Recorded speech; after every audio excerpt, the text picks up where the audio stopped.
So this is the KhoodeelaarTV television channel broadcasting on the internet only at 06:15 hours GMT, London within quotation in the UK. And this is being broadcast under the banner of the Baby Angel Geronimo editions. Baby Angel Geronimo is the world's bestest, most authentic, most reliable, most accurate witness to the behavior of the decision makers in the United Kingdom, especially in the various UK state agencies and departments. These decision makers and their propagandists, colluders in the media, and their colluders in the House of Parliament, House of Commons, which is the main elected part of the so-called Parliament. They commit depraved acts, depravity, denials, and lies and cruelties. And Baby Angel Geronimo is witnessing all of those, has been witnessing all of those. And we are extrapolating on the lessons and the observations and the principles and the patterns of the criminality. There is a place in in a place called Croydon, which is situated in the southwest of London. Croydon is also the name of the local borough council. Now, Croydon Borough Council has been in the news to the extent that it has got, in the last, let's say, 5-6 years, Croydon Borough Council, under the political control of the Labour Party, allowed about 5 or 6 individuals, chief executive, leader of the council, and some directors in the council, Croydon Borough Council, to systematically loot and rob the council of hundreds of millions of pounds. Now, the latest news, which is why I'm mentioning Croydon Borough Council, that has been floating in the last 12 hours in my knowledge, is that Croydon Borough Council is now, as a local council, in debt to the tune of more than £1.5 billion, that is 1,500 million pounds. Now, those who understand local councils and the decision making obviously know how this is going. But those who don't understand have no idea as to what is going on in Croydon. For example, there was a report into the corruption, layers and layers and layers of corruption. And one of the most detailed reports compiled during the last 2 years is called the Penn report, Penn report. So the Penn report is the one that has been featuring in the page in the Private Eye magazine called Rotten Boroughs. But the real information comes from the Inside Croydon website. Now let's go and see what is going on currently in the Croydon situation.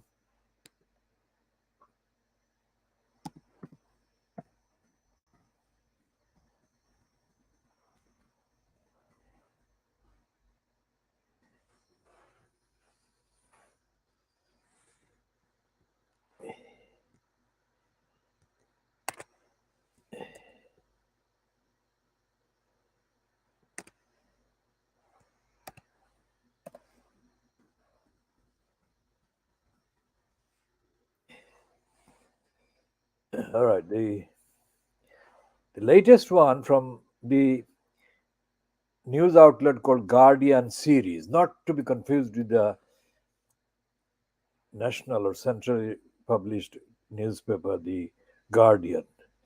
This is a series called the Local Guardian series. And according to the post posted about 5:20 or 5 o'clock GMT or 500 hours GMT today, it reads as follows.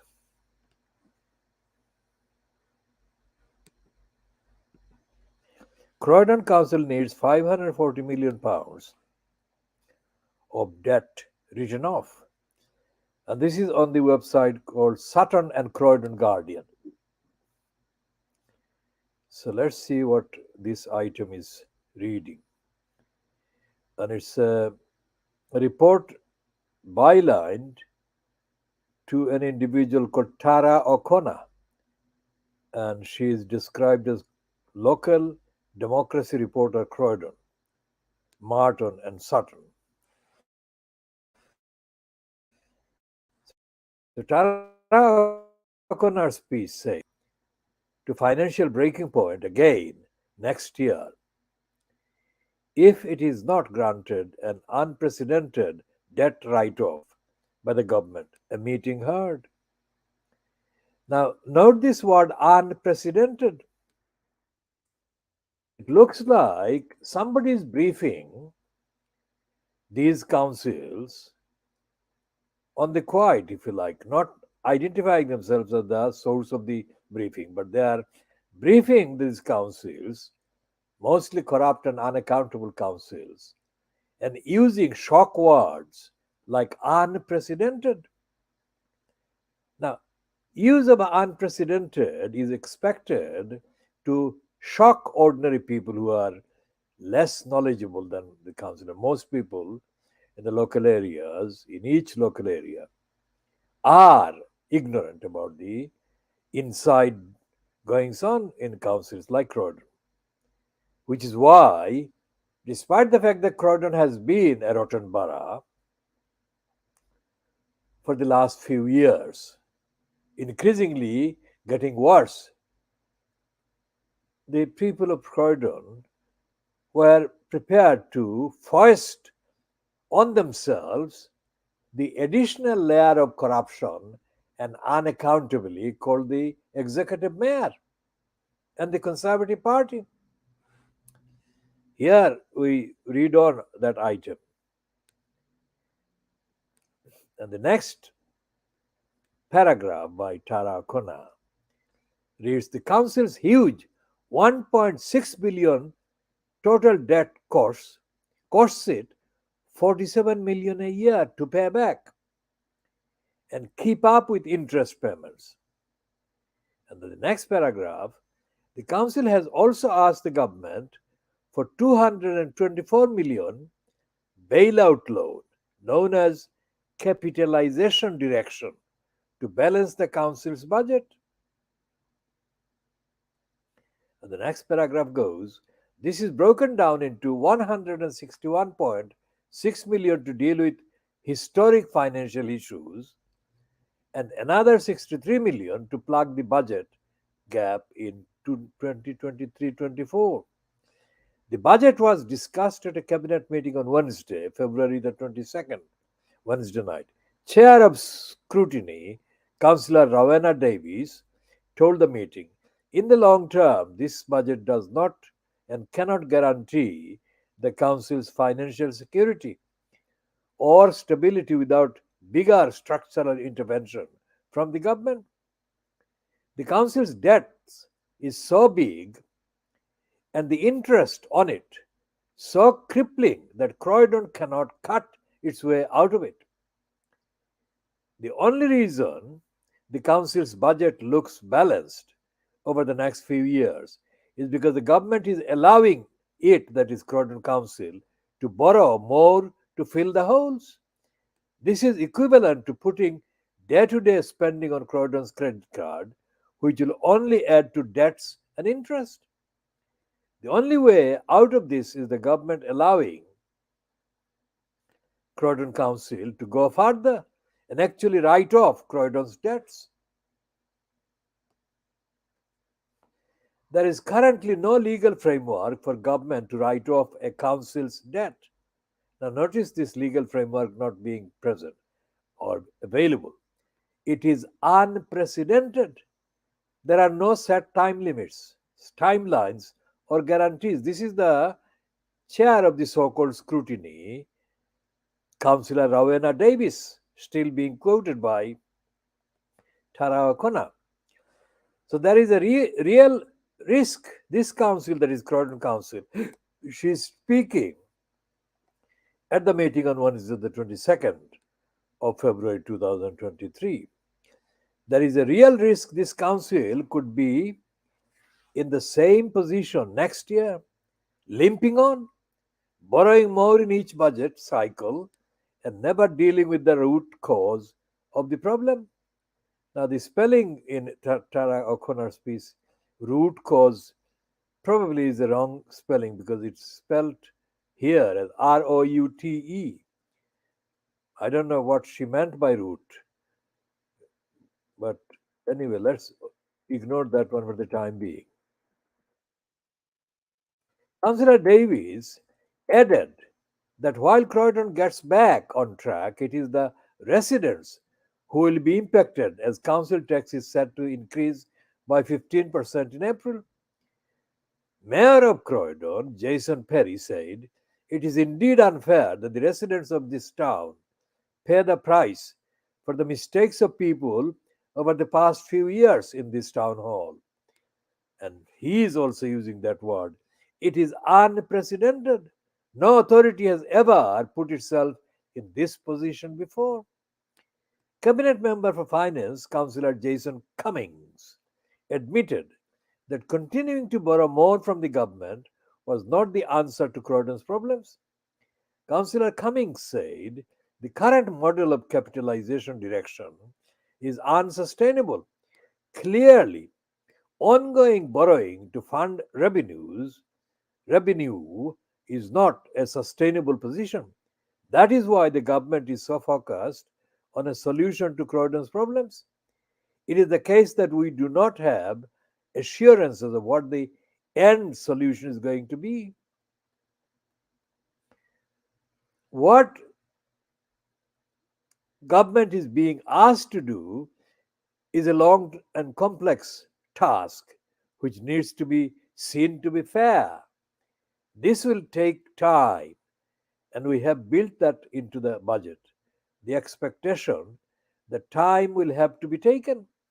It is also with saying that while the council has made a request for writing off debt, that may not be the solution that comes forward. Croydon Council is hoping, now this is the writer, that is Rowena O'Connor. Croydon Council is hoping to hear back about what government support it will receive by the end of February. That is, well, today is the 25th of February, so just 2 days left. This is ahead of the budget going to full council on Wednesday, March the 1st. Now, that contains enough evidence, admission of the bankruptcy of the Croydon Council. Now, what we have read and we have found from reports in the last 1 year is that the Labour Party was sent information, sent questions about Croydon, and Croydon's Labour controlled leadership of Croydon Council being corrupt and bankrupt in the council. And the Labour Party did not deal with it. The Labour Party centrally did not address the issues. The Labour Party, in fact, pretended to have not been aware of what was going wrong in Croydon. Now, the Labour Party has done the same thing about Lambeth. Now, although this particular finance person said that no other council has ever been in this position, that's not true. We have had many Labour councils across the country conservative councils across the country in similar financial crisis. Now, what that shows is that local councils, although they're called local democracies, are far from democracies, far from locally accountable, locally engaged in delivering the services and meeting the needs of the local people, in whose name they get the money, they seek the money, and they make the pledges, and they steal the money from the same people.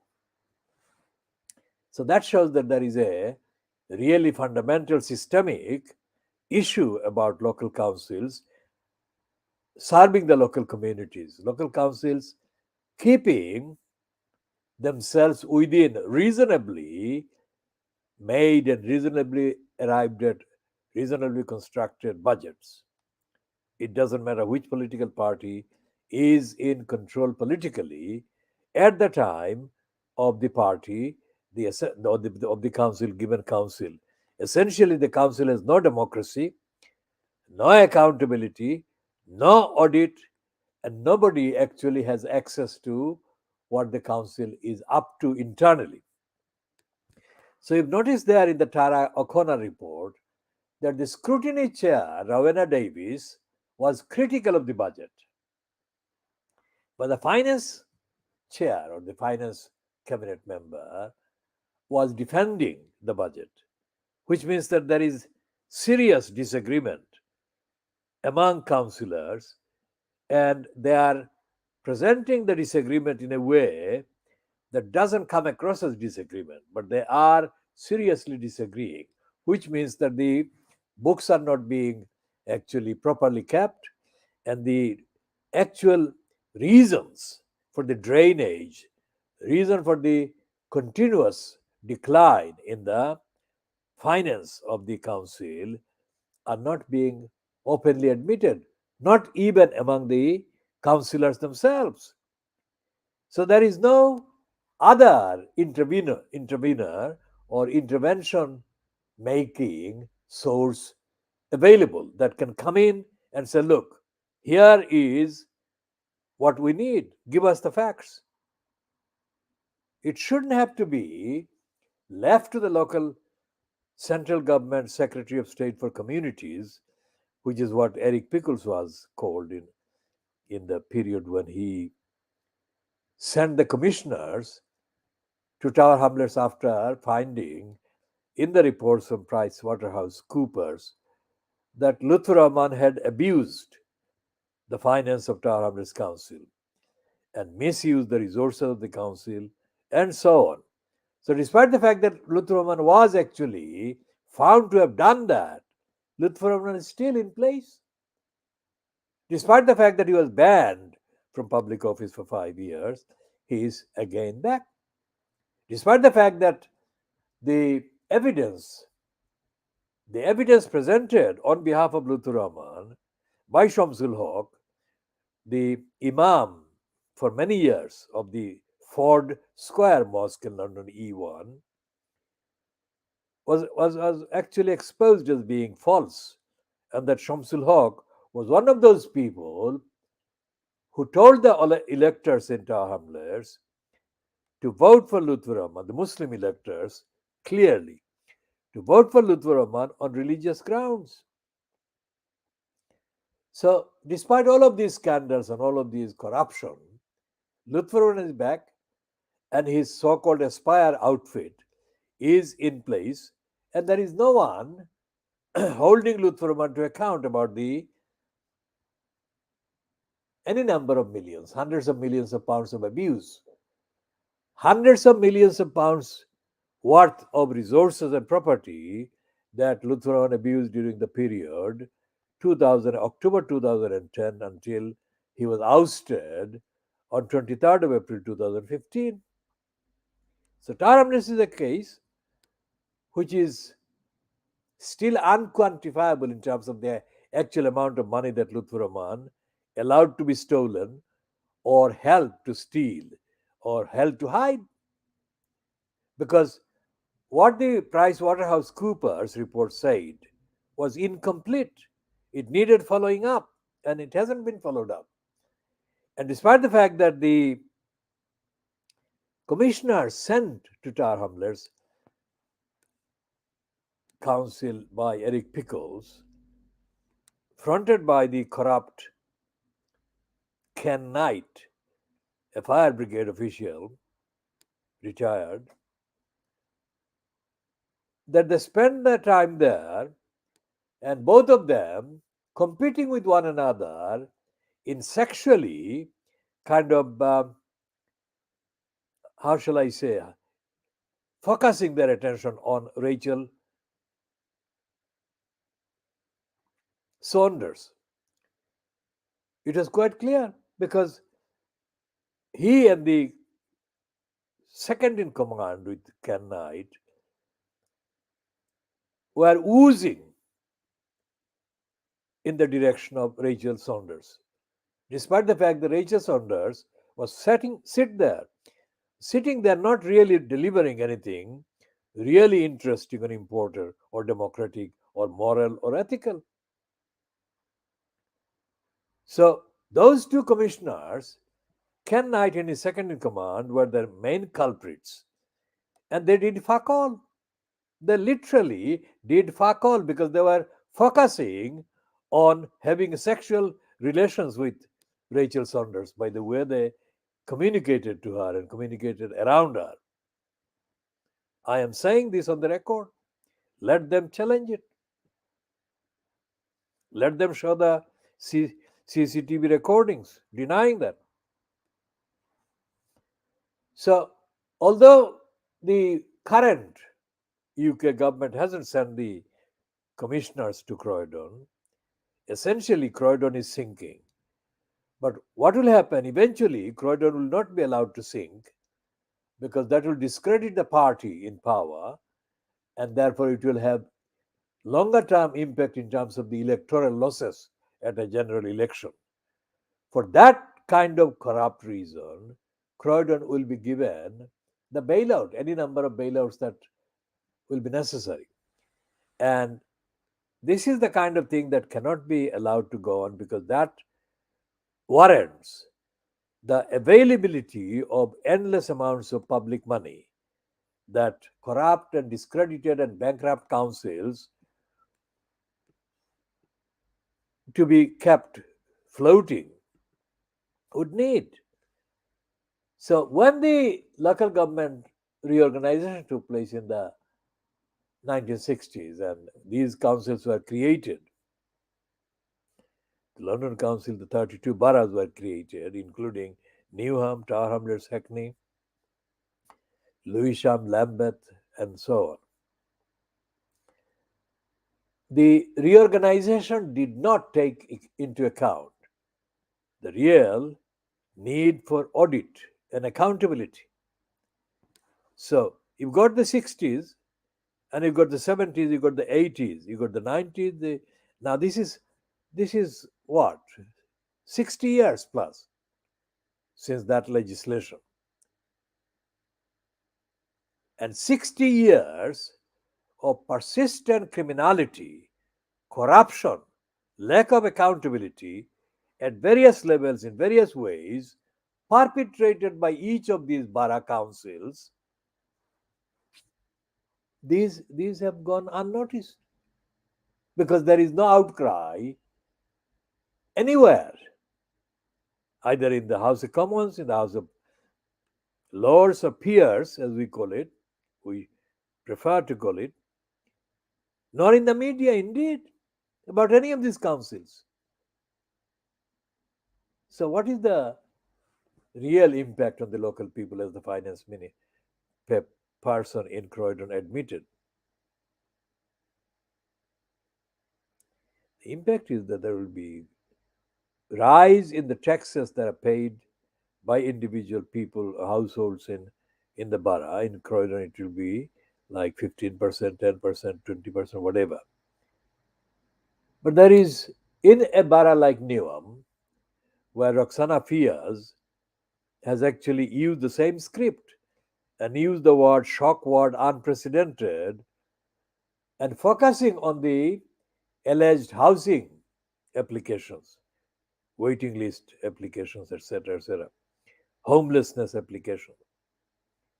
Roxana Fiaz has said that Newham is one of the Newham is populated by one of the largest numbers of poor people, people in poverty, in low income.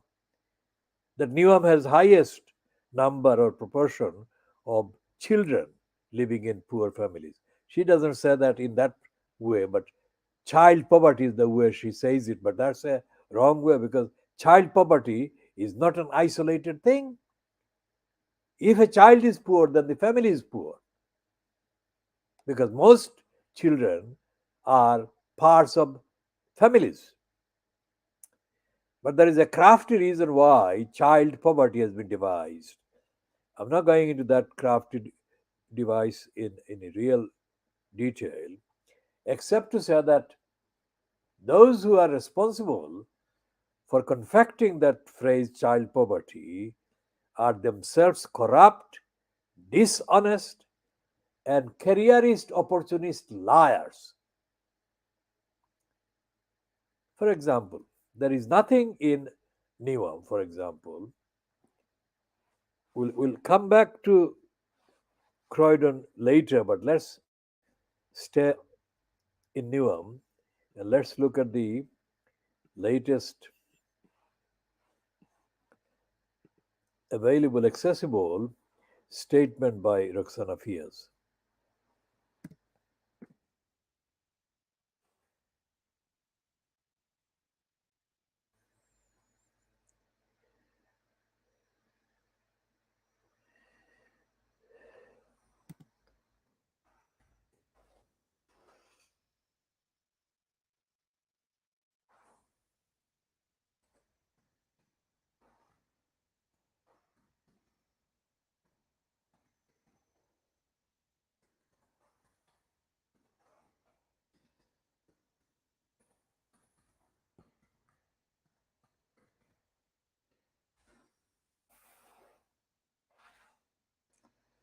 So this is the version that has been on the front page of the Tom Duncan corruption called Newham Recorder, which is now completely discredited because it has got no customers that are prepared to buy it by paying it £1 8 pence for a very thin token of a paper in print. But on the website, it has got the version here. It says Newham sees 500 homelessness application in just 1 month. That is dated the 17th of February. All right. And there is a picture of a man who is pictured from behind. Apparently, he is a rough sleeper sleeping in the street. And the caption, it's a picture credited to the Press Association. It says, a councillor has revealed, that is the caption, a councillor has revealed 500 homelessness applications were made in Newham in just 1 month. Now, the real truth is that there is no such individual called a councillor who can reveal this kind of fact. There are councillors, and there is, of course, a councillor in post who is kind of dressed up as a councillor in charge of housing.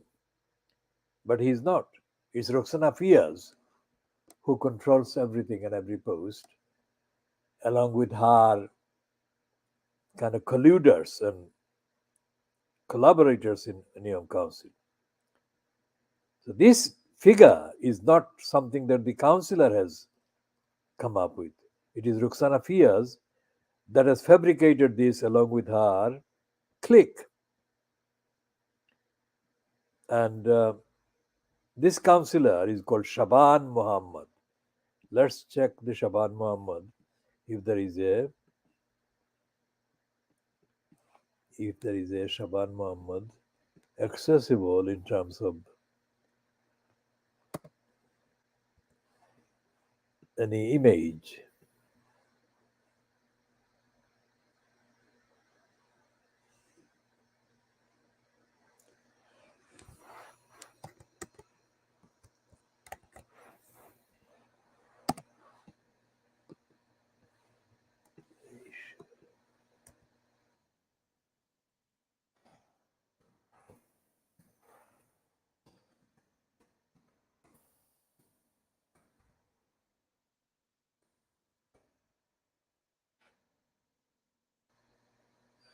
So it's a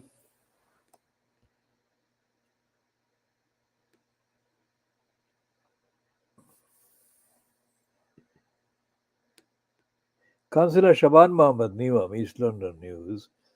And this is the one that we should check to see.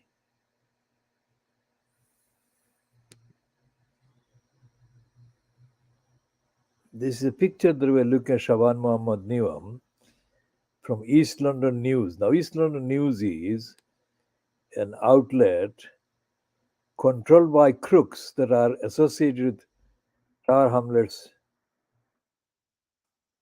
Rahman.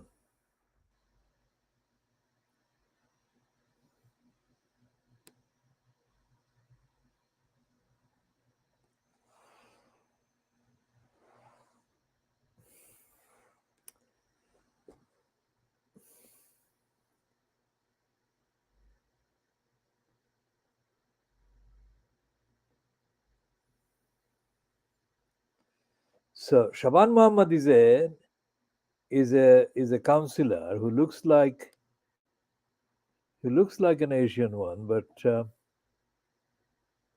he is not somebody that has featured.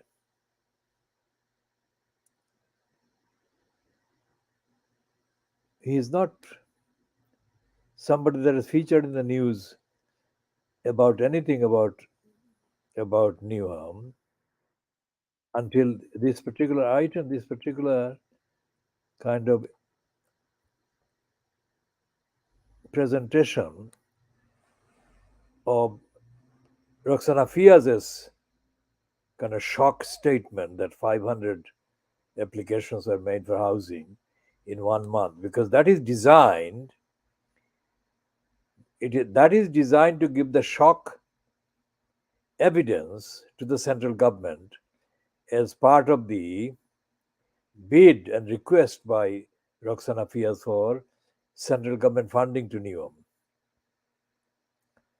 Fiaz has written to whoever is in number 10 Downing Street late in 2022, but she doesn't seem to have received any credible response. So what she's doing is raising the pressure, adding to the pressure by giving the shock claim that 500 people applied in 1 month, and there is even a prediction which makes the whole thing completely bogus.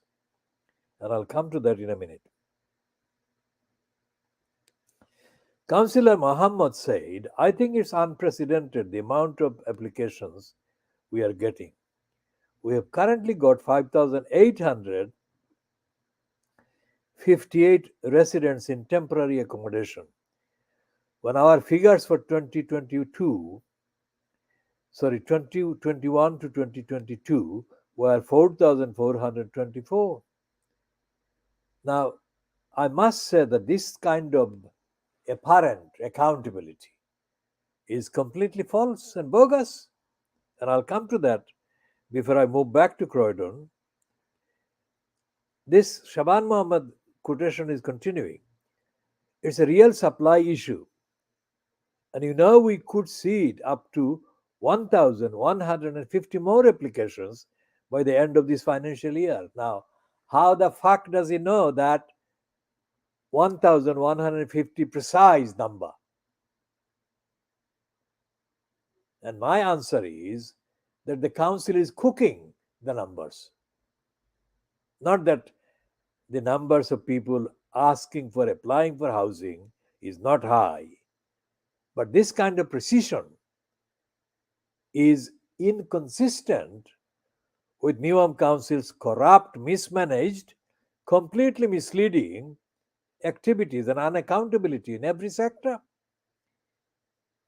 And this Shaban Mohammed, if he has been a councillor for longer than one single term, then he has a lot of explaining to do about the death and mummification of a Canning Town resident, which is where he is a councillor for Canning Town, called Lillian John Baptiste.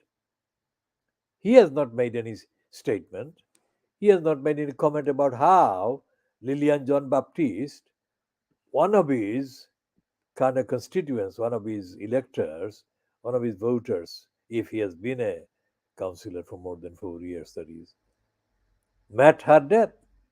And he has nothing to say about the dysfunction of the social services. And if he has been an active resident of Newham, he should know that on the 12th of November 2018, in Kennington, not very far from where Lillian John Baptiste died and where her body got mummified, while it was ignored by the council and the police, the social services, and so on. At a meeting held at the Community Links in Barking Road, the Kennington part of Barking Road, and attended by the United Nations so called poverty rapporteur, the envoy on extreme poverty and homelessness, Philip Alston, a mother of West African origin, made an allegation against Newham Council Social Services. What did she say? Let's go back to that. It's worth going back to that.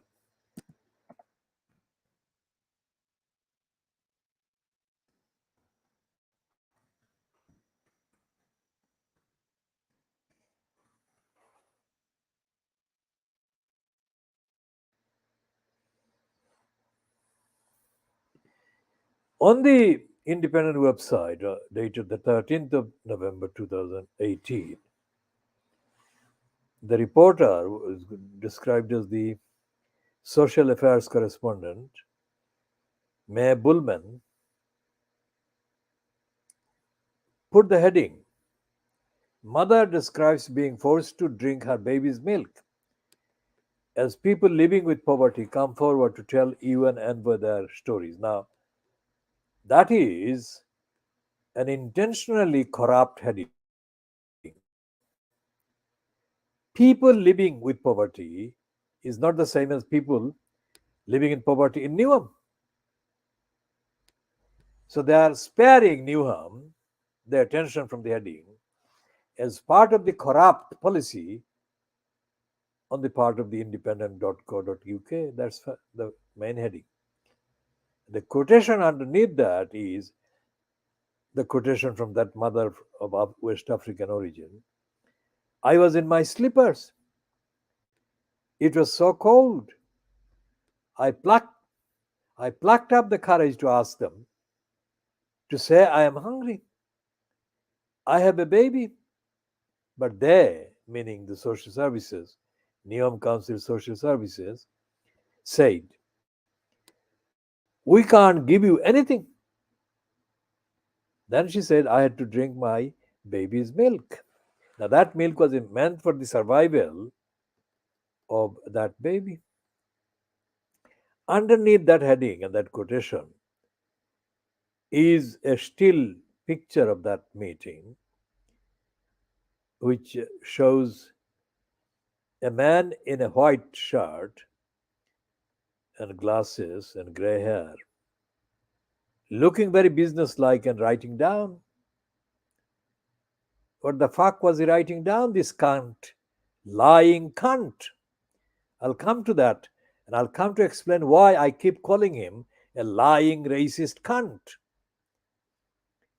And in front of him, in front of the table, is the figure of Roxana Fiaz holding the microphone and speaking. What is she saying? According to that piece by May Bullman, Roxana Fiaz is mentioned only towards the very bottom of that piece. And May Bullman says, after hearing the witness statements, Newham's Mayor Roxana Fiaz said, can I just apologize?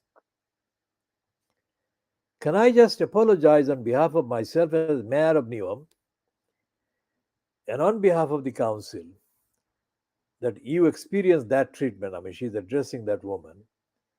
at the hands of people that we employ. It shouldn't have happened. Now, that is the stupidest four words. It shouldn't have happened. Why is it stupidest? Because it has been happening. And this was a statement being made at least a year or longer before Lillian John Baptiste was neglected to her death, neglected by the social services, the same Newham Social Services Department in the same area. That's why it is stupid. Now, why do I keep calling the United Nations envoy, a racist, lying cunt or whatever? Because when he submitted his report, Alston, who is Australian, but who has been given an academic kind of series of platforms in the USA, allegedly as a law professor, the cunt doesn't know the first principle about the law. And the first principle about the law, universally defined, is that it would be fair and it would be the main legitimate instrument for ensuring fairness to people. That's the first principle. And in the context of his particular brief in 2018, that definition could not be more appropriate of the law. But the lying cunt completely abused his description as a law professor. I sent him to Philip Alston evidence based communication running in 250 pages, typed script. And the crook never acknowledged the contents, nor did his staff, another woman called May. Don't know whether these two Mays are related, I don't know. She also failed to acknowledge. And there's an Arabic origin stooge that accompanied Alston while he was in the UK. He too failed. So when he submitted his report, he aimed to criticize the conservatives. Now, I am not in any way, shape, or form interested in the party political color of the government, whatever the government. I am interested in the truth based on the evidence of what the government, whatever the color, is up to and is doing or is not doing to uphold the needs, the rights of the people. So, what Alston did was he got in bed with a bunch of criminals, including the cunts in the Guardian, and he confected the Alston cunt, confected a scenario whereby he put all his weight on the word austerity, the cunt. Austerity is a bourgeois, corrupt, criminal confection to hide the truth about poverty creation, infliction of poverty, infliction of hunger, infliction of denial. Now, if he didn't do that, he would have to admit the infliction of poverty, infliction of denial, infliction of lying by the likes of the Newham Council. But he was not interested in focusing any attention and putting any liability on the shoulders of the likes of Roxana Fias. What he did with the collusion with the Guardian and the likes of Politonby and other cunts was to say that the austerity policy being adopted by the conservatives is the real reason why poverty is spreading and poverty is persisting in the United Kingdom. That is a complete, utter pack of lies. Because cuts to services are three dimensional. One is a cut to the acknowledgement of the person needing, deserving the actual support. So the cut to the acknowledgement meaning withdrawal of the recognition. So once the mindset of the council of employees, the decision makers, like those social services who said to the woman that they couldn't help her, as soon as that recognition, that acknowledgement of the right of a duty to give these people what they need, not what they are asking for, but what they actually need in the objectively assessed circumstances. So once you remove that acknowledgement, that presence of the duty, then you can do any of the other things. The two other things is you blame the central government for lack of funds, which is the most persistent slogan UK local councils, mainly the likes of Newham, likes of Tower Hamlets, likes of Croydon and Lewisham and Hackney and Haringey, whatever, they keep making the claim that they are not getting enough money from central government, or they haven't got enough money to meet the needs. So they need help from the central government. One way or another, they are relating to the central government in the context of funds that they have the need for, but haven't got. So, what Philip Alston's report did was to completely mess up the mission and get himself engaged in an exchange that he knew would happen, in an exchange that he actually went through, first with the previous incumbent in the post of Secretary of State in the Department for Deprivation and Poverty Creation, DWP, and then the serial liar, racist, and bourgeois Amber Rudd, who succeeded the previous incumbent. And Amber Rudd, being a serial denier of the evidence and a proven crook, serially exposed as a crook before she became politically kind of involved as a member of the cabinet. She used the most incendiary word of contempt to dismiss Philip Alston. She said she rejects his findings. Why did she do that? Because she knew that Alston had been in cahoots with the trendy liars like the SWP Wonkers and other front organizations that have been actually overusing the word austerity. Austerity is a contempt, is a contemptible misdescription of the violation of the people who have been inflicted, who have been cast into poverty, sunk into poverty, pushed into poverty by central government, by local government, collusion with central government.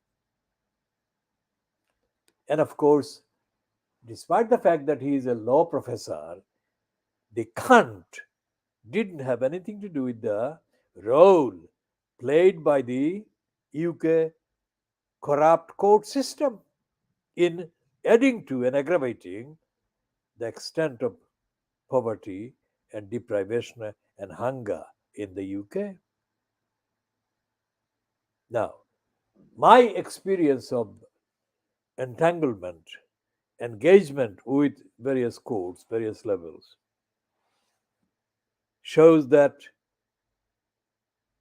with about 2 or 3% of the appointed judges, the absolute majority of judges are themselves prejudiced, ignorant, ill educated, ill equipped, and ill motivated to help the victims of injustice.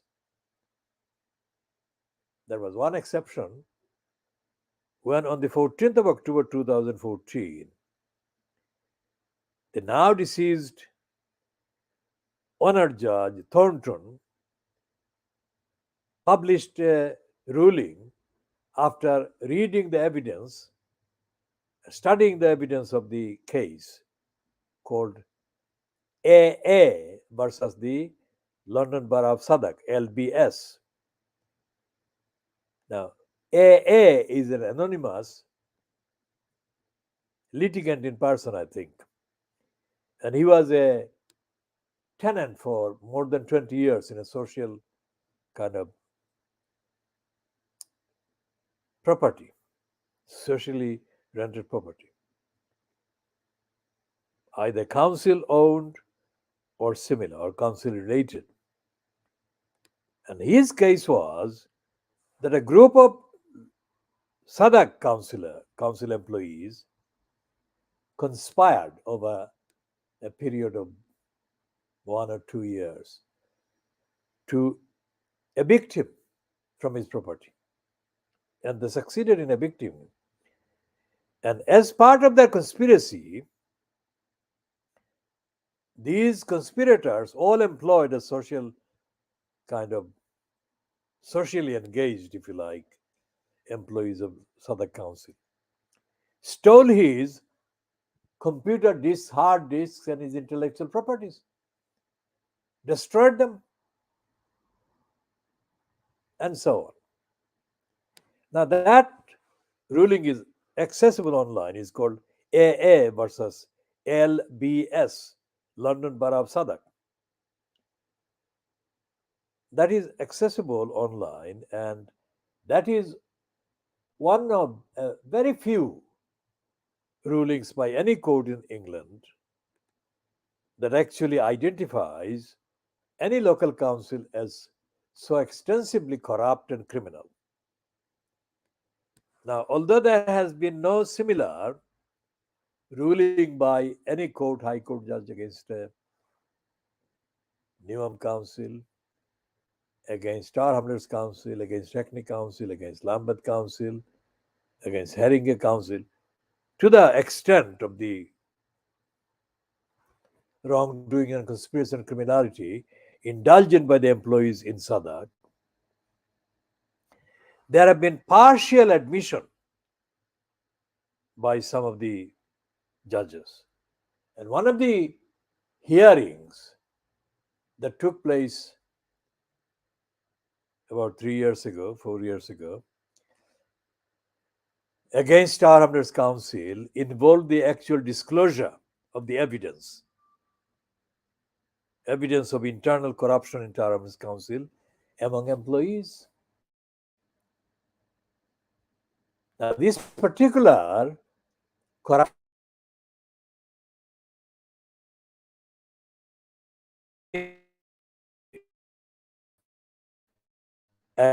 was that would be seen sympathetically by Lutfur Rahman,